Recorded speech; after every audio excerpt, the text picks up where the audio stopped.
What's going on, people? We are Tottenham TV here, back here for episode 2 of the Facebook Unpopular Opinions, Simeon's favourite series on We Are Tottenham TV. He loves them. Gobble them all up. Come on, inject it. Inject those unpopular opinions. Let's get straight into it. Let's go to the first one from Robert Prinzi, and he says we should cash in for Kane. Should I just move on now? No, come on. Cash in for Kane now before his ankles goes for good. Cashing on Kane now? No. We need Kane's our talisman. Kane is our talisman. That is the biggest load of crap. Come on, he's got strong ankles, mate. All right, he's won a couple of times. Would you cash in for Kane if it meant getting, let's say, 120 million? Half of that, let's say for argument's sake, Erling Haaland would join Spurs. See, you're already being persuaded. Yeah, but we're not going to get Erling Haaland. We'll get like Callum Wilson or something. We're going to get him anyway. We'll get some. We're not going to get Erling Haaland. He's not going to happen. He's going Madrid or something like. We're going to get no one. I'm just saying for argument's sake. If we got a Haaland plus an extra 60 million to spend, then yeah, I'll do it. But we're not going to do that. So that's the only. So yeah, the only one. Okay, and maybe if we get like what about Lewandowski? Lewandowski. I would take Lewandowski. I wouldn't mind him either. But no, he's 31.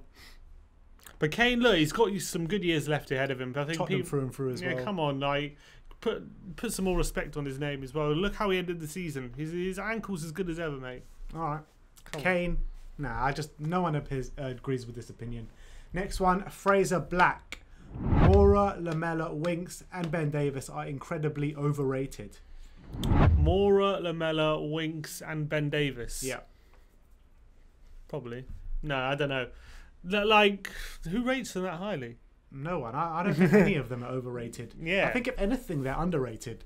Yeah, I agree with that. Like, apart from Winks. No, yeah, Winks as well, I think is underrated. I think they're all underrated. I think everyone thinks they're crap. Yeah. So I don't know where he gets overrated tag I agree from. with that. I think they're all underrated. Unless he's saying, like, maybe he thinks Mourinho overrates Ben Davies. That could be, but I think it's Mourinho's only option. Yeah, it's true. We don't have another option. Well, the fact that we're not looking to upgrade him, maybe makes me think he might be a bit overrated. And maybe he's overrating Dennis Serkin, not Ben Davies. You think Serkin's going to be our starting left back? Never know. Never know. Come on, Serkin. I love that. But I disagree. I think they're all underrated. James Colvin, this is one. Aurier is world class, and then at brackets it says this opinion is so unpopular, even I disagree with it. Who's world class? Aurier. No, he's world class at give away penalties. That's what he's world class at. He's really good at giving away penalties and being a liability at the back. But no, he's not world class. Even he disagrees. He disagrees his own unpopular opinion. Mitch Day says Eric Dier has the potential to become captain if he can improve his concentration and not lose his manners often. I mean, that's the one I've agreed with and I've said for a while. Yeah, I think he's got good leadership skills. He's been developing that ever since. He's always been quite vocal ever since he joined Tottenham. Yeah. You know, where he did that famous interview where he says, like, be careful what you say when people say Tottenham are pushovers and stuff. And Tottenham are a soft touch, you know, and he said we don't like that. Yeah, so I think he does does have captain potential, but yeah, he needs. I think that's a good opinion. I think he's right. He needs to cut out his mistakes and his concentration. Once he becomes a starting right back for good, then I think he does have good captain material. I agree with that. David Bainon says Levy ain't tight. Levy ain't tight. Wow. He thinks Levy has loose purse strings, does he? No, come on. Even look, I'm not Levy's biggest hater or his biggest fan, but even I can see he's pretty tight. He's pretty tight. That's his whole shtick. Is being tight. Like that's his bargaining tool. He's like, I'm not going over this limit. I don't care. Well, no way, no how. I'm not going a pound over this amount, and that's it. Yeah, Levy is definitely tight. He's definitely tight. That's why we're so well run, because he's tight. Gary Sweetland says, Ndombele doesn't feel like a Mourinho player. If he doesn't want him, then sell him and reinvest in players that he does want. Back the manager. I mean, that's pretty obvious, isn't it? Yeah, I mean, that's the worry. That's not an unpopular opinion. That's the worry, isn't it? If Mourinho and Ndombele are compatible. Because we all know Ndombele's class. We all know Mourinho's a world-class manager. I don't see why they wouldn't be compatible. is because Ndombele is more of like a player who he plays a lot on instinct. Can he be a player who you put in a certain box and play a certain role? He likes to get the ball and dribble past players and pick passes, but he's not very positional. He's not very a player who's going to stick to a role and, you know, in defence be very concentrated, make sure players don't run off him. These kind of things. He's very young. He can. That's how he's been. That's how he's been so far. Yeah, but at the end of the day, he's very young. Players can adapt.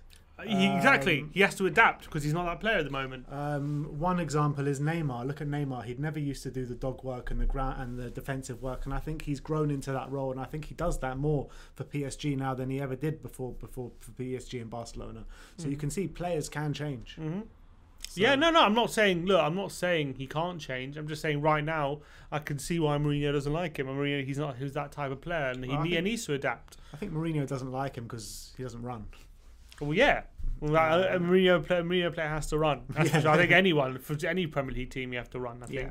So I think he needs to sort out his fitness. Look, he's got supreme quality. We know. We've said it a million times, but it's whether we're going to give him the time. All right. Adam J is doing Sissoko dirty here, proper dirty. Oh, why? He's saying Sissoko is shit. That's it. Nothing else. No, come on. Put some respect on Sissoko is the GOAT, my friend.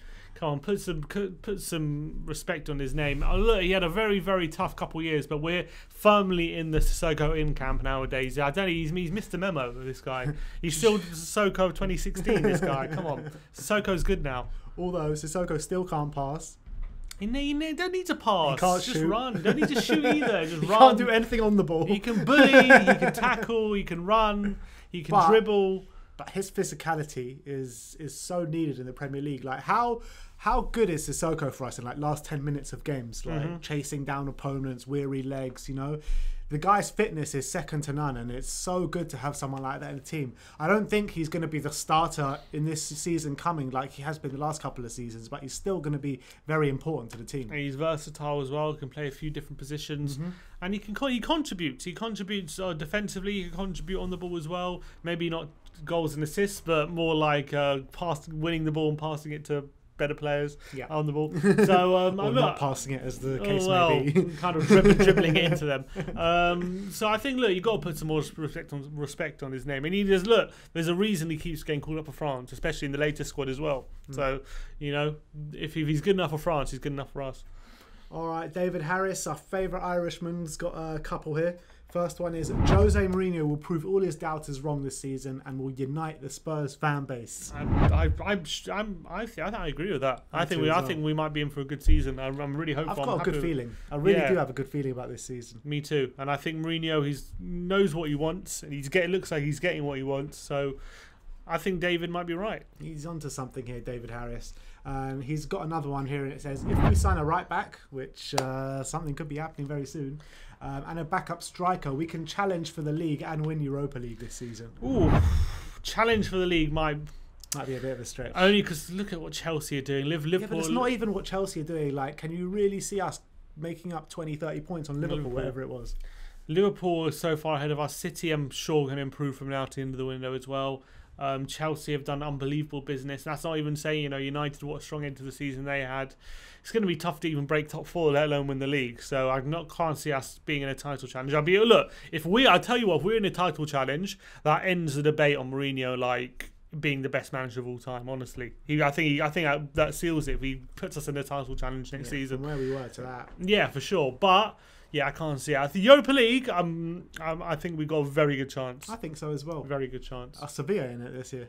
No, they won the Europa League, didn't they? So the Champions League, unless they get knocked out of the group stages. All right, Ben Thornby we go to, and he says, if we don't sign a creative CAM in the transfer window, we will not make top four.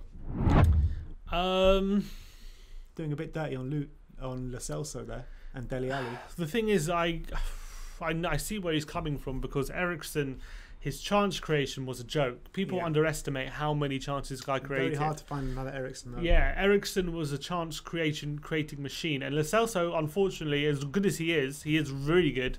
He's not on that level when it comes to chance creation and vision and passing. Maybe he can get there, but at the moment he's not there. And the thing is, we're going to have to give him time to bed in those skills. Yeah. And I disagree. I think we can get top 4 without that. I think Lo Celso can develop, but I agree that that element of our team is going to be missing next season, especially for the first part. I think we're going to. I think we're going to have to play. We're going to have to be playing like we did a bit like the end of last season, where we just got to take our chances when they can't be clinical. Would you take Eriksen back? I would. I would take Eriksen back. I love Eriksen. I think he's class. He's not had a good time at Inter. He's seen the grass isn't always green on the other side, possibly. And I think it's that old case of when you down tools, it's very hard to get it back. That's also a thing. When you down tools for so long. But if Eriksen would be the player he was, I would take him back. All right. Dara O'Brien says Spurs should sell Moura or Lamela. Need funds to bolster the defence. I wouldn't be that against selling Lamela, to be honest. I think Mourinho loves Lucas. Mourinho loves Lucas, so he loves Lamela as well. He does love it, but he loves Lucas more. So look, if we were to get a good price for Lamela and then reinvest it, I don't know about in defence, but reinvest it in a better winger or something, then I wouldn't be that against it, because I think Lamela's just had so long in the Spurs squad now. Yeah, it's like how many more years do you give him? His contract runs out after this season, 1 more year as well. So he's not far off getting a testimonial. He hasn't even got 20 Premier League goals. It's ridiculous. But yeah, I honestly, I've always said I don't think he's a bad player. It's just he's been at Spurs for too long now. And I think he probably do him good to get a new challenge as well. I think he needs to go back to Italy or go to Spain or something like that. I think he needs to change of scenery possibly. Yeah, somewhere that will warm up his injuries. He doesn't get injured every so often. But Lucas, no, I wouldn't sell him. And Mourinho loves him way too much. All right, Richard Fogelman says Celso can neither defend or attack and should not be a starter in the team. 1 assist, no goals all season, a non-impact floater. No, that is ridiculous. You don't understand football. I'm sorry. That is ridiculous. If you see the Celso of just on stats, then football's not played on stats. I know stats are important, but it's not played on stats. You can see on the pitch what contributions he makes. Look, and all you have to say in response to that is Luka Modric. That's all you need to say. Exactly. Look at these players. Iniesta didn't get a lot of goals and assists. Doesn't mean he didn't contribute and was one of his team's best players. First of all, he can defend as well because he makes a lot of tackles. Or he's not a defensive midfielder, but he can put a foot in. For what kind of a player he is, he actually gets himself about and wins a lot of balls in centre mid. And his dribbling, the way he weaves in and out of players and picks passes. Guy's a magician. He's unbelievable. I love Lo Celso. I really do. He's a magician. And give it time. I think he'll start contributing as well. Give it a bit more time. He will in terms of goals and assists. People are forgetting as well how much of injuries played a part for him this season, and you're forgetting as well from lockdown to the end of the season he was playing with an injury from the last part of the season. That's what Jose said. Exactly. So people got to think about that as well. You know, Giovanni Lo Celso is an absolute magician. If you watch him and you tell me this guy can't play football, then I'm sorry, you don't understand football. All right, here's one. Naragajan, I don't know how to pronounce that, CK says, Daniel Levy gets unnecessary criticism. Looking at how many other clubs have gone downhill due to financial mismanagement, Levy has done an exceptional job. He has done we've said it before. He's done an exceptional job from a financial point of view, for sure. But from a playing point of view, you know, I can understand a lot of people's frustrations with how he does things, how he conducts his business, and it is frustrating. So look, he has done it from a football club outsider point of view. From objectively, yeah, he's done a great job with the team, with the club. He has, you know, there's no doubt about it. We're worth $2 billion now. How much did Nick even buy it for? Like what? Even 100 million? Probably less than that. Probably less. So like the fact that we're worth so much and he's got world-class facilities, world-class up with the best in Europe, he's done an amazing job there. There's no doubt about it. But in terms of from a fan's point of view, taking Spurs to the next level, actually competing on the pitch for top honours, he never ever pushes the boat out and takes the next step to get those players in that would really help us compete. He would rather take a punt on someone lesser known or cheap and hope they come good. Yeah. That's what Levy does. Mm-hmm. And you know, he's rode his luck in that kind of sense a few times with managers like Pochettino and players that have come through the door. And a lot of the time when he's spent big, he's kind of been stung in the tail from it. So that's another reason why he's even more cautious. Well, that goes down to the recruitment. You know, our recruitment hasn't been good enough. Yeah, that's the way. He is our recruitment. Yeah, but it shouldn't be our recruitment. Levy's got. Yeah, true. Yeah, I think he has too much involvement on who we try to sign. I agree. Let's move on to Sime Comfo, and he's got two opinions here, our last two of the episode, and he says we should really sign Kim Min-jae because he'll be cheap and can potentially be a beast.